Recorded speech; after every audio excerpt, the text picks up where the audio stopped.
Sharpologist.com. Hi, Mantic59 here at the 2018 Maggard meetup in Adrian, Michigan with Brad Maggard. How's it going so far? So far it's been a lot of prep work over the last few weeks, but we're just about ready to kick off the event in about half an hour here, so the calm before the storm, I guess. Now this is going to be your largest event ever, isn't it? Yes, we have 19 vendors upstairs, and we have 255 tickets sold, and almost every single one of them is definitely coming, so definitely going to be a big event. Plus we let some of the vendors bring a +1, so there's a solid chance there'll be 300 people here this year. So, wow. Yeah. So what's changed for you over the last year? In terms of the business, we've just noticed that we continue to see more and more artisan products come to market, and we really enjoy seeing that. And so we've made, decisions on who we're going to stock, and we've gotten a little pickier just because of how many new products have been coming to market. And but we're seeing the strong rise, and some of the powerful brands out there that everybody is really into and follows closely are really thriving. And really? So that's one of the major changes is we have seen some brands drop off a little bit while others have strengthened even further. So well then, where do you see the market heading then? Is there a particular element of wet shaving or grooming that seems to be coming up, and another one that seems to be peaking? I kind of think at this point, most of the enthusiast market for wet shaving has kind of leveled off a bit, and I think that I'm not too sure why that is. I don't think we've seen the same growth that we saw in some of the years past in terms of the number of people that are wet shaving. So my challenge to everybody is to get a few people going on them, whether that be giving away some equipment or gear or anything like that. That way we can continue to see the market prosper. And if the enthusiast market is leveling off, is the mass market moving to the same types of things that the enthusiasts were getting into a couple of years ago? I think we see a little less of that. We still sell a lot of the real base products like Proraso and Taylor Gold Bond Straight, the stuff that's very well reviewed and has a lot of blog articles and things like that on them on the internet. And a lot of times those are the products that people find first. And so we do still see very significant sales on those things. And we still sell a ton of beginner kits every month. I'm just not too sure. Maybe there's not as many people that are getting real deep. We may have seen or maybe they've already bought the products from you and they just haven't had a chance to use them up yet. Yeah, that's entirely possible, because we all know how long a tub of soap lasts, and so it could take a couple of years before we really see where it's at. So we'll just continue to keep chugging and see what happens. How do you determine the type of product that you would want to carry that might be popular? Sure. The problem is really challenging because you get all these little ebbs and flows in the market and little peaks in demand, and then they'll fall off, and sometimes you'll order a product and miss it entirely. Really? But we kind of have a list now. We've gotten a little pickier.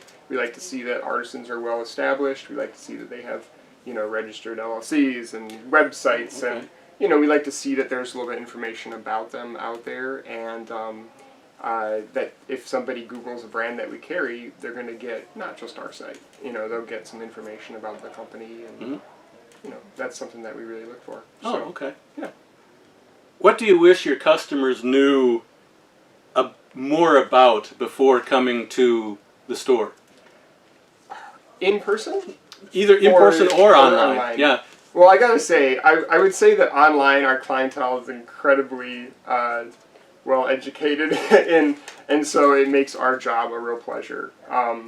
Just because they generally know what they're shopping for, and we're able to fill that really quickly and efficiently. We do handle a lot of newbie questions on a daily basis, which is great too. If I had to say, honestly, I wouldn't change anything about my clientele. We love our customers whether they're newbies or not. So I don't really, I guess the only thing I can say is sometimes parcels don't make it when they anticipate, and it's usually not our fault. Yeah. But that's something that any shipping company gets to deal with. So. Okay. All right. Yeah. So what's coming up in the next year that you can talk about? Well, Maggard brand line of brushes will probably continue to expand for a few models. Okay. Our synthetic brushes have been incredibly popular. I even said that last year. Yep. That we're probably our #1 selling product. So we're going to continue to expand those and invest some money in lots more inventory of those. And going to continue expanding our offering of the brush knots, which has been incredibly popular as more and more guys are getting into turning their own handles for brushes. We've been selling a lot of brush knots to them, so we're going to add a line of silver tip brush knots, and expand out more sizes on some of the ones that we currently stock. And other than that, honestly, I'm going to kind of just play it by ear and see if anything else pops up, because the nice thing is that we have a lot of companies that are innovating for us, basically, right? Mm-hmm. So we see new products coming out all the time, and so we keep one ear to the ground and see what's out there, and if they're willing to work with somebody like us. Have you done any more with the straight shaving side of the business? Mm-hmm.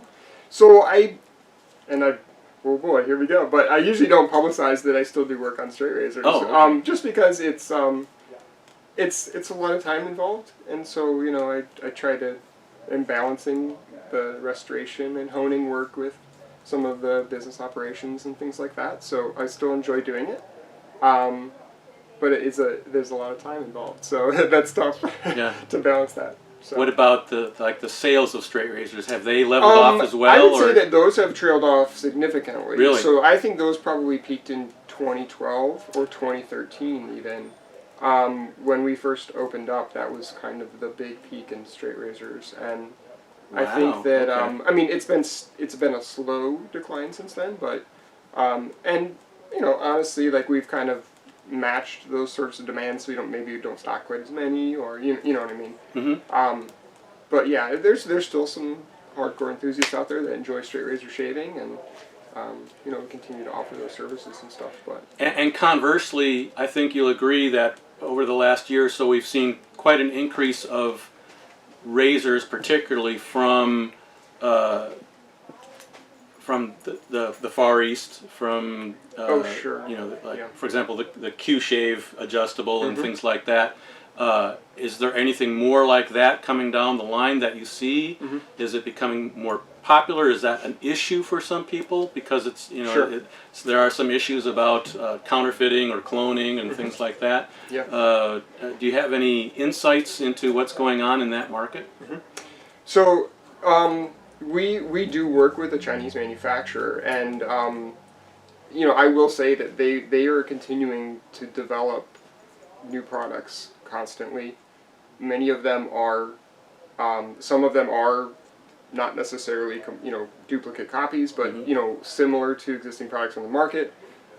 It's very difficult for anybody to get any sort of patents on pretty much anything in the double-edged market, and so there will be some companies in the United States, maybe small ones, that would be impacted by a Chinese release of various products that effectively are very similar to what they've created, and so that's unfortunate, but there's always going to be that, in any market. Yeah. It could happen, and so and really some of that background where in past the quality control was not very good at all coming out of that market. Have you seen that improve any? Yes, significantly.